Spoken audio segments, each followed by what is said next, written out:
Dahil nga po mga idol sa hindi maputol-putol na losing streak ng San Antonio Spurs, malinaw ngayon na kailangan talaga ni Victor Wembanyama ng katulong. Yan naman ang ating unang storya na aalamin at susundan ko na rin yan ang balitang pumirma na nga po sa Sacramento Kings ang dating player ng Golden State Warriors at ang kalalabas pa lang na trade proposal sa pagitan ni Klay Thompson, Rui Hachimura at Christian Wood. Kaya mga idol, tara, halina't umpisahan na natin to.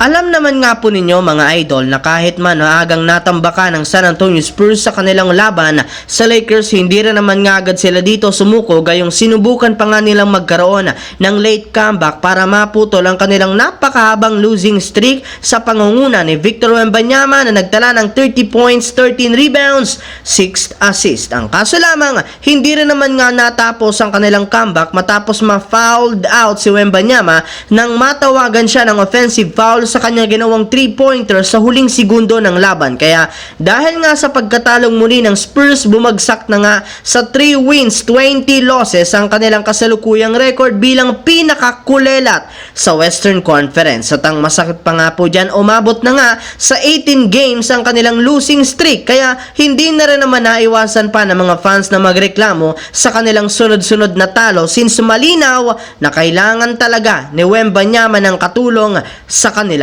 team. Samantala, pumunta naman tayo sa ating pangalawang pag-uusapan sa balitang pumirma na nga po ng kontrata sa Sacramento Kings ang dating player ng Golden State Warriors. Ayon nga po mga idol sa inilabas sa balita ng NBA Insider na si Adrian Wojnarowski ng ESPN, pumirma na nga si Juan Toscano Anderson ng 1-year deal sa koponan ng Sacramento Kings. Kung inyo nga matatandaan, naglaro nga ito sa Golden State Warriors, Los Angeles Lakers at Utah Jazz. Ngunit matapos nga siyang bitawan ng Jazz, bigla na lamang nga itong nawala sa liga at napilitan na lamang siyang maglaro sa G League, kung saan kasalukuyan nga siyang naglalaro ngayon sa Mexico City. Para nga po sa kaalaman ng lahat, nag-average nga ito ng 4.3 points, 3.1 rebounds na may kasamang 1.9 assists per game. Bagamat man hindi ganun kataasan ang kanyang itinatala, malaki ang kanyang iniaambag na depensa. Kaya sigurado nga po na mapapakinabangan siya ng Sacramento Kings. Habang lumiko naman tayo sa ating huling pag-uusapan dito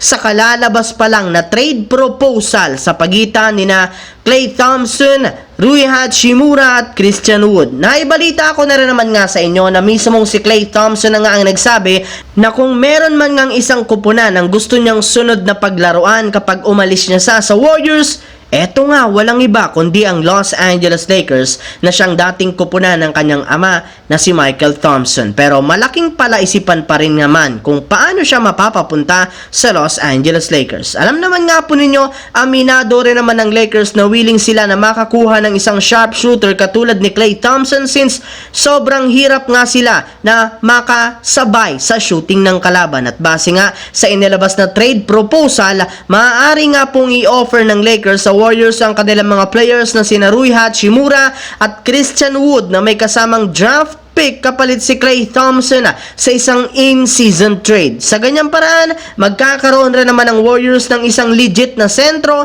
at isang player na mapagkakatiwalaan sa pagtatala ng puntos off the bench na makakatulong kay Stephen Curry. Pero kung kayo mga idol ang tatanungin, sang-ayon nga ba kayo sa trade proposal na ito? I-comment nyo lamang nga sa baba ang inyong opinyon at babasahin natin yan.